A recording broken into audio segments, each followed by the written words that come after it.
Hi everyone, in this video I'm going to show you how to make perfect shortbread that's going to be buttery and crumbly. You need 3 ingredients to make shortbread, so it's a really quick and easy recipe.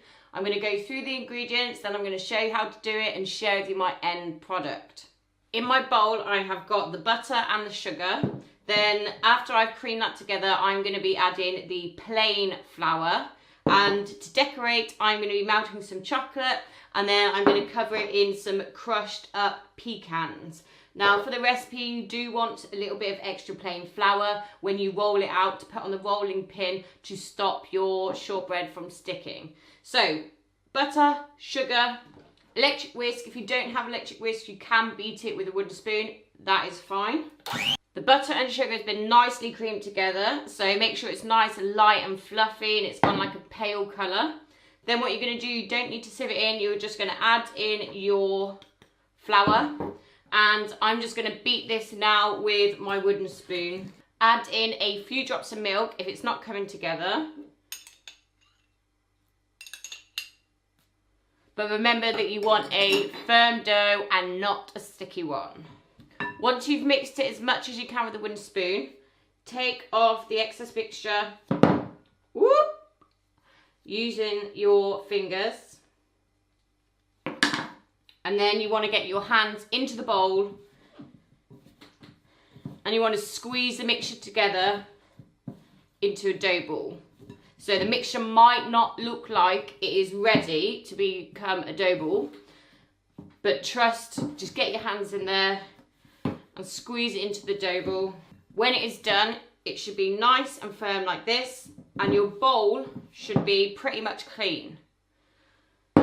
Next bit, you are going to add some flour to the worktop.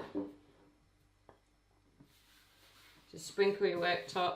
You want to put a little bit on the rolling pin, just like I said, stop it from sticking.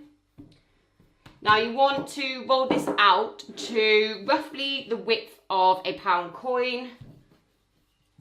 You don't want them really, really thick. But again, you don't want them really flimsy and really thin. So you kind of want a nice medium roll. So you're going to get your cutter. You can have any shape or size that you want. I'm just using plain, simple, round ones. And I'm going to use the serrated edge to give it a nice little pretty outside. So always cut your dough from the outside in, because you use a lot more of it. Once you've used all of your dough up, then mould it back together again. You might want to put a little bit more flour on the work surface. And you're going to roll it out again and use every last little bit. Once you've cut them all up, you are then going to put them on your baking tray. Now I've got grease-proof baking trays.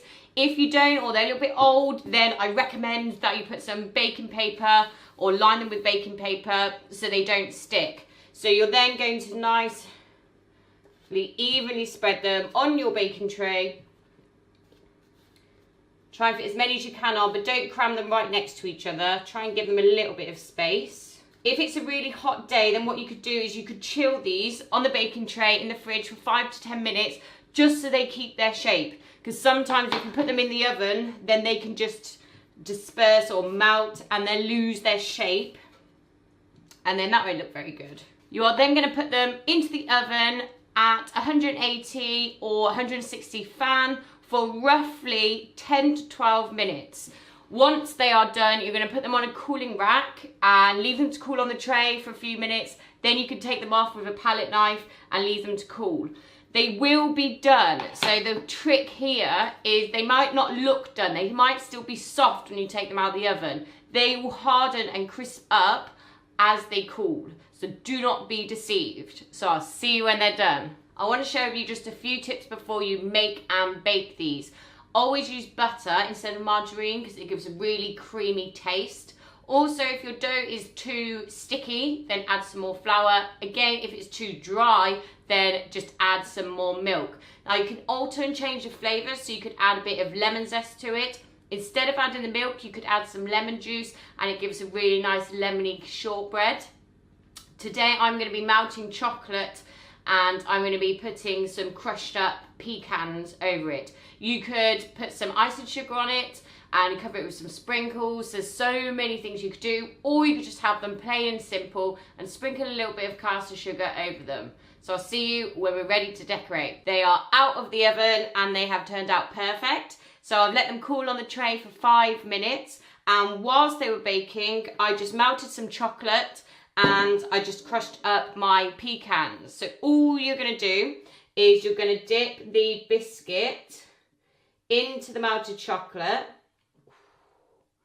let the excess drain off. So I'm just gonna dip it halfway, let that drain off, and then I'm gonna go and dip it into the pecans.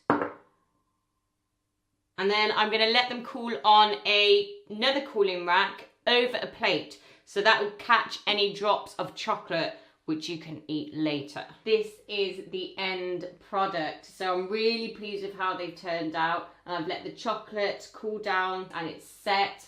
So the proof is always in the tasting. So let's give them a go.